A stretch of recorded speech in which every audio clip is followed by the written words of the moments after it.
2011년 3월 2일 날 오후 7시에 인천의 삼산월드 체육관이라는 체육관이 있습니다. 거기서 농구 경기가 있었어요. 프로농구 인천 전자랜드 대 서울 SK 농구가 있었는데 그 게임 중간에 하프타임 행사가 있었습니다. 근데 그때 하버드 대학교에서 실시했던 행동 심리학 연구를 했던 한 연구를 가지고 거기서 재연을 했어요. 무슨 재연을 했냐면 영상이 한 36초짜리 되는 그러니까 하버드에서 만든 영상입니다. 그걸 이제 농구 경기 중에 하프타임에 딱 이제 틀어주면서 사회자가 얘기하는 거예요. 사람들에게 이것은 지능을 측정하는 이벤트입니다. 그러면서 여러분 짧은 영상을 보실 때 그 영상 속에 등장하는 흰 옷 입은 학생 3명과 검은 옷 입은 학생 3명 있는데 그 친구들이 농구공을 자기들끼리 패스하는데 흰 옷 입은 학생들이 몇 번이나 서로 주고받는지를 세보시기 바랍니다. 하고 이제 영상을 틀었습니다. 근데 진짜 문제는 그게 아니었습니다. 진짜 문제는 뭐였냐면 그 36초짜리 영상 중에 중간에 한 9초 정도 검은 털옷을 입은 고릴라가 등장합니다. 쏙 지나가는 거예요. 그 6명 학생들이 자기들끼리 막 패스를 어지럽게 주고받고 하는데 그 중간에 고릴라 옷을 입은 사람이 쭉 지나가면서 그 안에서 막 가운데 서서 막 가슴도 두드리고 그러면서 9초를 쑥 지나가는 거예요. 그래서 그리고 나서 이제 영상이 끝나고 나서 진짜 문제를 얘기하는 겁니다. 진짜 문제가 뭐냐면 여러분이 방금 본 동영상 중에 사람 말고 다른 것도 지나갔습니까? 그래서 거기 관중이 2280명 있었대요. 근데 그 사람들 중에 문제를 냈는데 그 중에 580명이 이제 답을 보냈습니다. 그 답을 보냈는데 고릴라를 못 봤다라고 하는 사람이 315명이나 되더랍니다. 50% 이상이죠. 그리고 265명은 사람 말고 뭔가를 봤다.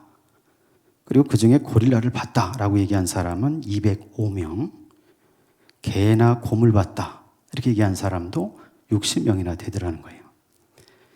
무슨 실험이냐면 사람은 자기가 보고 싶어 하는 것을 보는 경향이 있다는 거예요.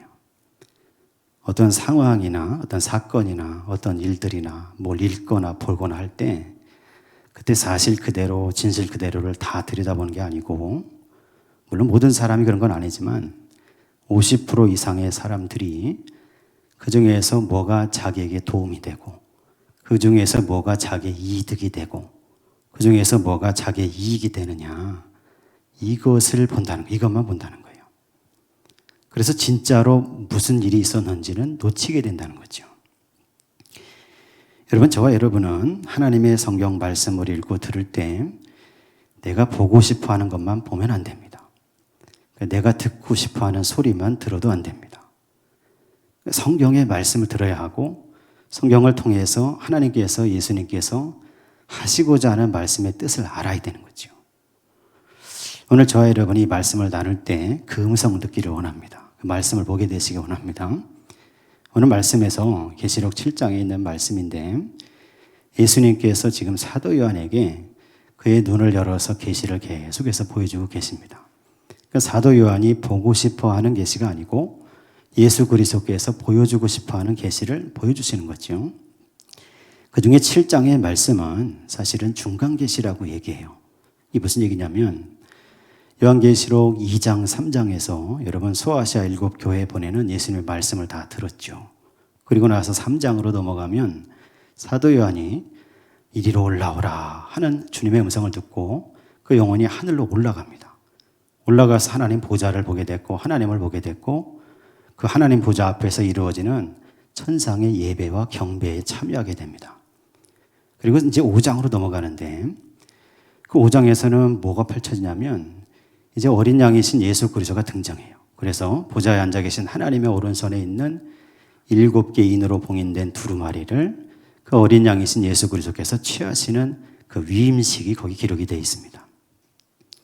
그래서 이제 5장으로 넘어가면 6장으로 넘어가면 그 임봉된 두루마리를 어린 양이신 예수 그리스도께서 하나씩 하나씩 떼는 얘기가 6장에 쭉 나오는 거예요. 그래서 첫째 인을 떼실 때, 둘째 인을 떼실 때, 그래서 여섯째 인까지 다 뗍니다. 그리고 일곱째 인을 떼야 되는데 그 일곱째 인을 떼는 것은 어디 나오냐면 8장에 나오는 거예요. 계시록 8장에. 7장에는 여섯째 인까지 떼는 걸 사도 요한이 봤는데 그 일 후에 7장의 계시가 따로 보여졌다는 거예요. 그래서 7장은 굉장히 중요한데 왜 중요하냐면 이 7장에 우리가 읽은 이 말씀 속에 바로 구원받는 자에 대한 계시가 있습니다. 여러분 다 구원받으셔야 하잖아요. 아니 구원받으셨나요? 이 세상에서부터 구원받은 성도로 살아야 됩니다. 그리고 천국에는 구원받은 성도로 하나님 나라에 들어가야죠. 7장에는 어떤 사람이 구원받은 사람들인지를 이 7장의 사건을 계시를 통해서 우리에게 알려주고 보여주고 계신다는 말씀입니다. 그래서 먼저 우리가 읽었던 계시록 7장에 여러분 1절에서 4절 아까 집사님 읽으셨는데 그 말씀을 자세히 다시 한번 읽으면서 생각해 보겠습니다. 7장 1절에서 4절입니다. 이 일 후에 내가 네 천사가 땅 네 모퉁이에 선 것을 보니 땅의 사방에 바람을 붙잡아 바람으로 하여금 땅에나 바다에나 각종 나무에 불지 못하게 하더라. 또 봄에 다른 천사가 살아계신 하나님의 인을 가지고 해 돋는 데로부터 올라와서 땅과 바다를 해롭게 할 권세를 받은 네 천사를 향하여 큰 소리로 외쳐 이르되 우리가 우리 하나님의 종들의 이마에 인치기까지 땅이나 바다나 나무들을 해하지 말라 하더라. 내가 인침을 받은 자의 수를 들으니 이스라엘 자손의 각 지파 중에서 인침을 받은 자들이 14만 4천이니 아멘. 여섯째 인까지 뗀 것을 봤는데 그 일 후에 사도 요한이 다른 계시를 봅니다. 네 천사가 나타났어요. 땅 네 모퉁이에 서서 땅에 불게 할 바람을 꽉 붙잡고 있습니다. 이 바람은 뭐냐면 전쟁을 얘기하는 거예요. 마지막에 예수께서 재림하실 때 그때가 되면 세상에 전쟁으로 휩쓸려지는 그런 바람이 일어난다 성경은 보는데 그걸 붙잡고 있는 네 천사가 등장했습니다. 그러더니 다른 천사가 나왔어요. 그 천사가 뭐라고 외치냐면 그 네 천사를 향해서 얘기하는 겁니다. 그 바람을 꽉 붙잡고 있으라는 거예요. 언제까지? 하나님의 종들의 이마에 인을 치기까지 땅이나 바다나 나무들을 해하지 말라는 겁니다. 그러면서 사도 요한이 들었더니 그 종들의 이마에 인친 사람들의 숫자를 들어보니까 14만 4천이었다는 겁니다. 그래서 저와 여러분이 먼저 계시록 7장을 볼 때 저와 여러분은 예수 믿으면서 우리의 이마에 영적으로 하나님의 인을 받은 성도가 되어야 할 줄로 믿습니다. 14만 4천 많이 들어보셨죠? 이단에서 많이 얘기하잖아요. 근데 14만 4천은 실제 사람의 수가 아니고 요한계시록에 등장하는 14만 4천의 이 숫자는 상징수입니다. 무슨 얘기냐면 그 당시에 이스라엘 사람들이 완전한 숫자로 생각하는 게 두 개 있습니다. 7과 10이에요. 7과 12. 그 중에 큰 숫자가 10인데 14만 4천 어떻게 해서 나옵니까? 12 곱하기 12, 144에다가 1000을 곱하는 거죠. 그리고 그 뒤에 나오는 5절에서 8절까지의 말씀 보면 이스라엘의 각 지파별로 12,000명씩, 12,000명씩 그렇게 얘기합니다. 12,000도 12 곱하기 1000이죠. 그리고 그것이 12지파니까 14만 4천이 되는 겁니다. 12이라는 숫자는 완전한 수고 1000이라는 숫자는 충만하다는 뜻을 가지고 있었어요. 그 당시에 사람들 생각 속에.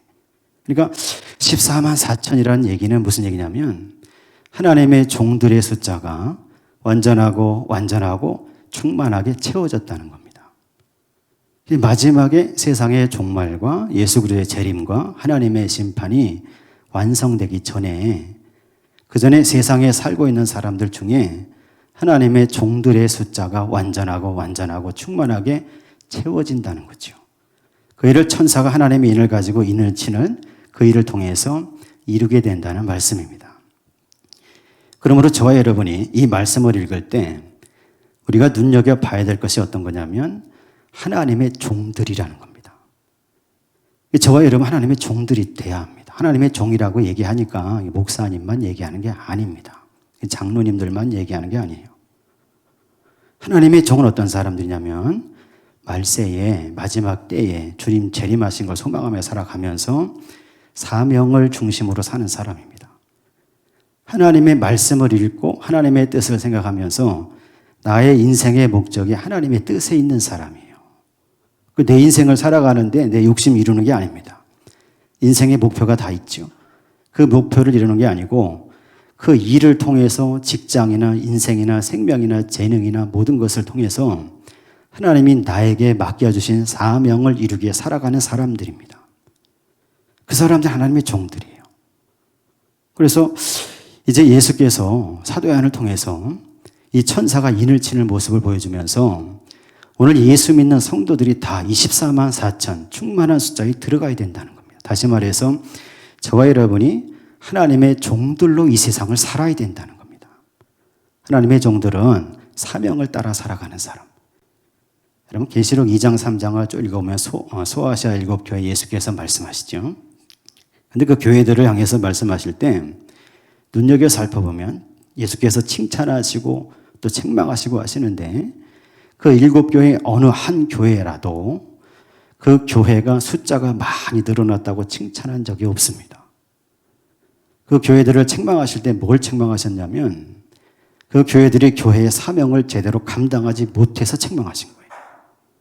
숫자가 적은 교회나 많은 교회나 가난한 교회나 부자인 교회나 하나님이 예수 그리스도께서 말씀을 통해서 그 세상에서 감당하라고 하신 사명과 일이 있습니다. 그걸 제대로 감당하지 못하고 게으르게 살고 있고 그걸 제대로 감당하지 못하면서 세상의 즐거움과 행락에 빠져 살고 있으니 예수께서 그것을 책망하신 거죠.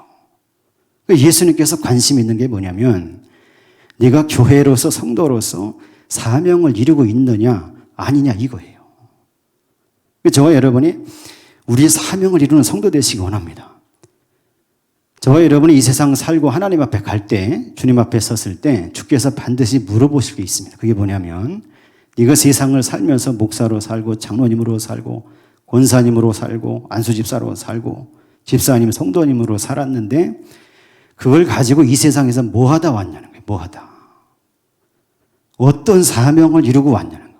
어떤 하나님의 일을 하다가 왔냐는 겁니다. 예수께서 관심 있는 게 그거예요.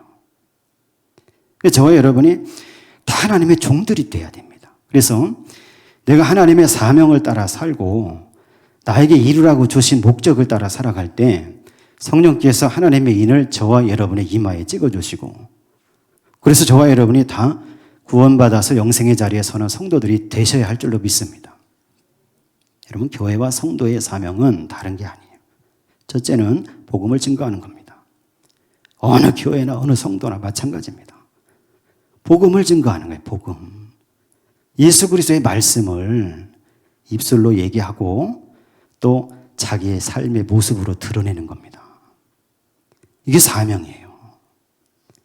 두 번째 사명은 어떤 거냐면 구제하는 거예요. 구제하는 거. 예수께서 공생에 사역하실 때 가난한 자들, 없는 자들 같이 더불어서 먹고 마시고 살아가셨죠. 그 모습을 따라서 교회와 성도가 해야 될 두 번째 사명은 뭐냐면 어려운 사람을 돕고 살리는 것, 생명을 살리고 영혼을 구원하는 일에 헌신하는 겁니다. 이게 사명이에요. 세 번째가 있습니다. 그게 뭐냐면 그리스도의 한 몸을 이루는 겁니다. 여러분 생각해 보십시오. 교회 안에는 정말 다양한 사람들이 있습니다. 교회 목회하기가 왜 힘듭니까? 사람들이 다양해서 그래요. 연령대도 다 다양하죠. 갓난아기부터 할아버지까지 다 있잖아요. 직장도 다 다양하죠. 여러분 재정, 자기 가지고 있는 돈도 다 다양해요. 어떤 사람은 가난하고 어떤 사람은 부자고 지식의 수준도 다양합니다. 그것이 한 몸을 이루는 게 교회의 사명입니다. 저와 여러분이 하나님의 종이 되어야 되는데 종이 되려면 이 세 가지를 해야 되는 거예요. 첫째는 뭐라고 했습니까? 그리스도의 복음을 증언해야 됩니다. 증거해야 됩니다. 말로만 하지 말고 몸으로 복음을 살아야 됩니다. 두 번째는 구제하는 일을 해야 됩니다. 생명을 살리는 일을 해야 되는 거예요. 세 번째는 뭐냐면 한 몸을 이루는 그리스도의 한 몸. 다양한 사람들이 모였지만 그 속에서 서로 양보하고 배려하고 서로 섬겨주고 도와주면서 그러면서 하나님 보시기에 정말 합당하고 기뻐하실 만한 한 몸을 이루는 게 사명이라는 거죠. 저와 여러분이 우리 교회가 우리 성도님들이 그런 사명을 따라 살아가는 사람들이 될 때 그 이마에 하나님이 인을 찍어주시는 겁니다. 저와 여러분이 그래서 14만 4천이 상징적인 숫자, 충만하고 완전한 숫자, 구원받는 성도의 숫자에 다 들어가는 성도들 되시기를 간절히 소망합니다. 7장에는 두 번째 그룹이 나옵니다. 여러분 9절에서 10절 말씀을 같이 한번 읽어보겠습니다. 7장 9절과 10절의 말씀입니다. 이 일 후에 내가 보니 각 나라와 족속과 백성과 방언에서 아무도 등이 셀 수 없는 큰 무리가 나와 흰 옷을 입고 손에 종려가지를 들고 보좌 앞과 어린 양 앞에 서서 큰 소리로 외쳐 이르되 구원하심이 보좌에 앉으신 우리 하나님과 어린 양에게 있도다 하니. 아멘. 넘어가서 여러분 13절 14절도 같이 한번 읽어보겠습니다. 13절 14절입니다. 장로 중 하나가 응답하여 나에게 이르되 이 흰옷 입은 자들이 누구며 또 어디서 왔느냐? 내가 말하기를 내 주여 당신이 아시나이다 하니 그가 나에게 이르되 이는 큰 환난에서 나오는 자들인데 어린 양의 피에 그 옷을 씻어 희게 하였나니라. 아멘. 여러분 14만 4천 주님의 종들, 하나님의 종들에게 인치는 일이 땅에서 벌어진 일이었습니다. 흰 옷을 입은 성도들은 어디에 있습니까? 하늘에 있어요. 갑자기 하늘에서 각 나라와 백성과 족속과 방언에서 수를 셀 수 없는 많은 사람들이 나온 겁니다. 그 사람들이 하나같이 흰 옷을 입었고 손에 종려가지를 들고 하나님의 보좌 앞에 어린 양 예수 그리스도의 보좌 앞에서 그 하나님과 예수 그리스도를 찬송하고 경배하는 겁니다. 구원하심이 보좌에 앉으신 하나님과 어린 양께 있도다 하면서 찬송과 영광을 올려드리는 그 장면이 사도 요한의 눈앞에 펼쳐진 겁니다. 그래서 그 중에 천국에 있었던 24장로 중에 한 사람이 일어나서 사도 요한에게 이게 누군지 아느냐 물어본 거예요. 이 사람들이 누군지 아느냐? 그 사도 요한이 모른다고 얘기했죠. 그랬더니 이걸 풀어주는데 뭐라고 얘기하냐면 이는 큰 환난에서 나오는 자들이다. 어린 양의 피에 그 옷을 씻어 희게 하였다. 이렇게 설명했다는 겁니다. 그러니까 흰옷 입은 사람들의 무리는 큰 환난을 통과해서 나온 사람들이에요. 다시 말하면 세상에 살아가면서 이 당시에는 박해가 있었으니까 예수 믿는다고 박해당하고 예수 믿는 것 때문에 손해보고 예수 믿는 것 때문에 자기가 참 자존심도 상하고 예수 믿는 것 때문에 그 당시에는 목숨도 잃어버렸고 그런 환난 가운데서도 그리스도에 대한 믿음을 잃지 않고 지킨 사람들이에요. 이 사람들이 흰옷을 입었어요. 흰옷이 왜 흰옷이냐면 어린 양의 피에 그 옷을 빨았다는 거예요. 여러분 생각을 해보십시오. 어린 양의 피가 붉은색이잖아요. 옷을 붉은색에 빨았는데 어떻게 흰색이 됩니까? 그러니까 이것은 물리적으로 물질적으로 빨았다는 얘기가 아니고 그 사람의 영혼에 묻은 모든 때와 얼룩과 그런 죄와 악들을 예수 그리스도의 보혈 다 씻어서 그 영혼과 심령이 이제 하얀 옷을 입은 사람들처럼 됐다는 거예요. 하나님 앞에 설 수 있는 하나님을 예배하고 경배할 수 있는 의복을 입은 성도들이 다 됐다는 겁니다. 그러므로 이 흰옷 입은 수많은 무리는 예수 그리스도를 믿고 살아간 삶 속에서 어떤 일이 있어도 믿음을 잃지 않고 살아간 성도들의 무리를 얘기하는 겁니다. 그러므로 저와 여러분도 사실은 요한계시록 7장을 읽을 때 이 흰옷 입은 무리 속에 자기 자리를 발견해야 되는 거예요. 여러분 이 말씀은 그 당시에 사도 요한이 목회했었던 소아시아 7교회 그리고 모든 성도들에게는 복음의 말씀으로 들려졌어요. 왜 그랬냐면 말씀드렸듯이 박해 중에 있잖아요. 지금 형제들이 박해해서 로마 군인들이 잡아가서 고문하고 죽이고 예수 안 믿으면 살려주겠지만 믿으면 죽이겠다고 위협하고 그런 상황 속에서 고문과 박해 속에 믿음을 지켜갔던 사람들인데 이 사도 요한의 계시록의 말씀을 읽을 때 그 마음과 심령에 굉장한 위안을 얻는 겁니다. 왜 그러냐면 자기들이 미래가 보이잖아요. 여기 자기들이 여기서 고생하고 있지만 이 믿음 지키는 것 때문에 내가 힘들고 있지만 그러나 이걸 지키고 나면 예수께서 보여주신 대로 그 하나님 나라에서 흰 옷을 입고 종려가지를 들고 하나님을 찬송하는 자리에 서게 될 거라는 걸 보여줬잖아요. 그래서 이 사람들에게 복음이 됐다는 겁니다. 오늘 저와 여러분도 마찬가지예요. 예수 믿고 살아가는 성도가 된 저와 여러분들도 우리가 이 세상을 살아가면서 믿음을 지키고 끝까지 살아가는 성도가 되면 그러면 저와 여러분의 인생에 하나님 은혜를 베풀어 주셔서 오늘 이 말씀에 계시하신 것처럼 흰 옷을 입고 그리고 종려가지를 들고 하나님과 예수 그리스도를 찬송하는 자리에 서게 될 줄로 믿습니다. 여러분, 그런 성도가 되기 위해서 우리가 해야 될 것이 두 가지가 있어요. 첫째는 뭐냐면 미루지 말아야 됩니다. 왜 미루지 말아야 됩니까? 그리스도의 종말의 때 주님의 재림이 언제 올지 모르기 때문이에요. 예전에도 한번 말씀드렸지만 사탄들이 회의를 했다는 거예요. 사탄이 자기 졸개들을 데리고 어떻게 하면 예수 믿는 사람을 없앨까, 줄어들게 할까 고민하면서 자기들의 안을 얘기하는 겁니다. 첫째 마귀가 나와서 얘기하죠. 하나님 없다고 합시다. 이 최첨단 시대에 하나님 어디 있습니까? 이렇게 얘기하자는 거예요. 다른 마귀가 와서 반론하는 겁니다. 무슨 소리냐? 이 과학이 발달할수록 하나님이 아니면 설명되지 않는 일들이 얼마나 많이 발견되는데 말이 안 된다. 하나님 있다고 하자. 대신에 예수 믿는 것뿐만이 아니라 다른 거 믿어도 천국 갈 수 있다고 하자. 절에 가서 절하든 마음의 틀을 믿든 공자를 믿든 누구를 믿든 믿음만 있으면 천국 간다고 하자. 그렇게 안을 냈어요. 그랬더니 세 번째 마귀가 나와서 얘기하면 그것도 안 된다는 겁니다. 성경에 분명히 예수만이 길이요 진리요 생명이라고 돼 있고 우리가 예수 그리스도 이름만 들으면 벌벌 떠는데 우리가 어떻게 그렇게 하고 다니냐. 세 번째 마귀가 제안합니다. 하나님도 있고 예수를 믿어야지만 구원받는다고 얘기하자. 그런데 한 가지만 더 사람들의 머릿속에 집어넣자는 거예요. 이 다음에 조금 있다가 이것만 끝내고. 여러분, 오늘날 성도들을 넘어뜨리는 마귀의 주된 무기가 뭐냐면 미루게 하는 겁니다. 봉사하는 것도 미루게 합니다. 이 다음에 취직하고 나면 하겠습니다. 합격하고 나면 하겠습니다. 이거 병 낫고 나면 내가 할게요. 봉사하는 것도 미루게 하는 거예요. 섬기는 것도 미루게 하고 예배 드리는 것도 미루게 합니다. 이번에 넘어가고 다음에 계속해서 믿음이 식어지고 마음이 식어지고 그래서 많은 사람들이 믿음으로부터 떠난다는 거예요. 이 세 번째 안의 채택에 대해서 지금 그렇다는 거죠.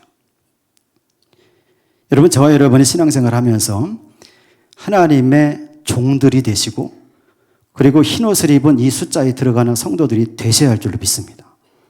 그러려면 어떻게 됩니까? 첫 번째, 미루지 말아야 돼요. 미루지. 오늘 지금 예배하면서 기도하시고 오늘 지금 예배하면서 섬기시고 오늘 지금 당장 지금부터 믿는 사람으로 살아야 되는 거예요. 두 번째 해야 될 게 있습니다. 그게 뭐냐면 진짜가 돼야 합니다. 신앙이 진짜가 돼야 돼요. 예전에 그런 말이 있었어요. 해외여행할 때 미국 사람들이 물건 살 때 이렇게 물어본답니다. 이거 세일하는 가격입니까? 이렇게 물어봤대요. 독일 사람들은 이거 튼튼합니까? 이렇게 물어봤대요. 프랑스 사람들은 이게 최신 유행입니까? 물어봤대요.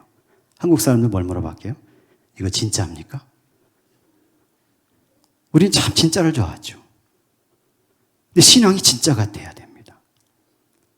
하나님의 종들이 되려면 입맞은 사람이 돼서 흰 옷 입은 자리수에 들어가서 하나님을 찬송하고 경배하는 성도가 되려면 우리는 진짜 믿음을 가진 성도가 돼야 한다는 거예요.